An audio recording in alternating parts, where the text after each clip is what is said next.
Hi friend, आज मैं रेटिनो ए cream के बारे में पूरी जानकारी देने की कोशिश करूंगा। रेटिनो ए क्रीम एक ब्रांड नेम है जिसमें रेटिनो ए में रेटिनोइन या रेटिनोइक एसिड नाम का कंपाउंड होता है जो विटामिन ए का डेरिवेटिव रूप है, यानी कि रूपांतरित है।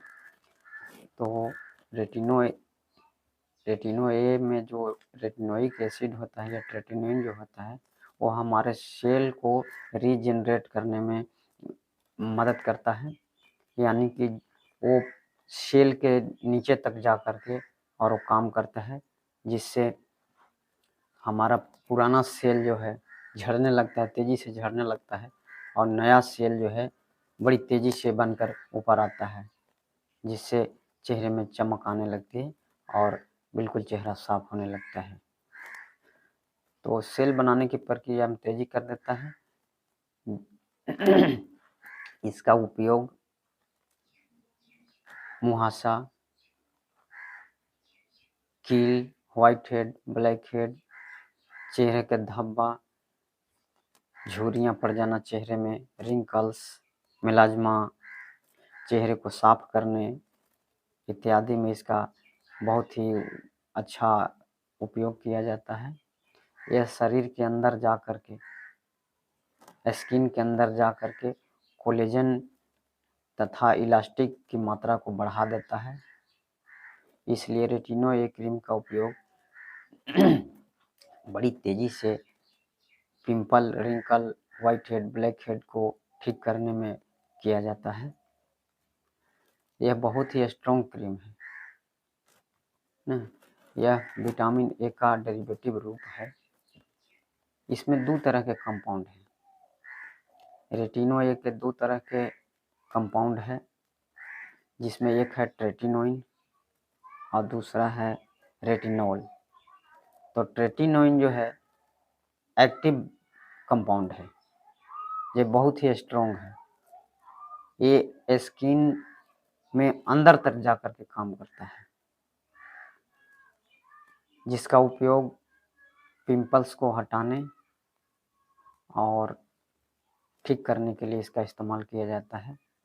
और दूसरी जो है रेटिनॉल, यह भी एक विटामिन ए का डेरिवेटिव रूप है, लेकिन ये डायरेक्ट काम नहीं करता है।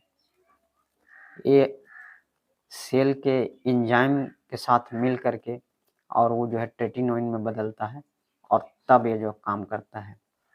तो इसलिए यह जो है एक माइल्ड या मध्यम तरह का रेटिनॉल है। यह हमारे स्किन पर जो कालेपन, धब्बापन या डार्क स्पॉट जो बनता है उसको हटाने में बहुत ही मददगार साबित हुआ है। और इसका पिंपल में रेटिनोइक एसिड का इस्तेमाल बहुत ही कारगर साबित होता है। तो इसको लगाने या उसको इस्तेमाल करने से पहले ये ज़रूर जान लें कि हमें किस तरह से लगानी है। तो इसके दो वेरिएंट हैं। शुरुआत करनी चाहिए बहुत ही कम स्ट्रेंथ वाली दवा से, जैसे 0.25 से शुरू करनी चाहिए। और इसको लगाने के लिए चेहरे को पूरी तरफ से साफ़ कर लें, अच्छी तरह के साबुन से लगाकर साफ़ कर लें। साफ़ करने के बाद जब सूख जाए तब इसे बहुत ही कम मात्रा में इसका इस्तेमाल करें। और जब ये 0.25 का क्रीम जब अच्छी तरह सहन कर ले तब आगे 0.5% का इस्तेमाल करें। शुरुआत में इसे 0.25 से शुरू करें।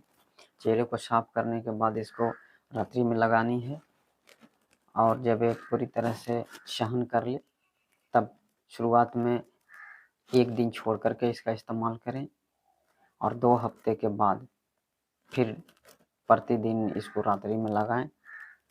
और इसको लगाने के बाद धूप, सूरज की किरणें डायरेक्ट नहीं लगनी चाहिए या धूप में जाने से बचें। और कहीं जाने की यदि ज़रूरत हो धूप में तो जाने से पहले आधा घंटा पहले एक अच्छी तरह का एक सनस्क्रीन लोशन अपने चेहरे पर ज़रूर लगाएं, क्योंकि ये दवा जो है सूरज के रोशनी को सेंसिटिव कर देता है, इसलिए इसे चमड़ी के जलने का खतरा बढ़ जाता है। इसलिए जब भी धूप में जाएं तो अपना चेहरे पर सनस्क्रीन लोशन लगा करके जाएं और इसे रात में लगाएं और सुबह उठने के बाद इसे धो दें और एक बहुत अच्छी तरह का मॉइस्चराइजिंग क्रीम या लोशन जैसे सीटाफिल लोशन मॉइस्चराइजिंग उसे लगाएं ताकि चमड़ी मुलायम रहे। यदि चेहरे पर दाग धब्बे या झाइयाँ पड़ गया है तो उसके लिए रेटिनॉल क्रीम का इस्तेमाल करें, जिसमें एडाप्लिन जेल 0.25 का इस्तेमाल करें। उससे चेहरा बिल्कुल साफ़ हो जाता है और किसी तरह की कोई ज़्यादा प्रॉब्लम या डॉक्टर से दिखाने की ज़रूरत नहीं पड़ती है और इसे लंबे समय तक यूज किया जा सकता है और कम उम्र के लोग भी इसको इस्तेमाल कर सकते हैं।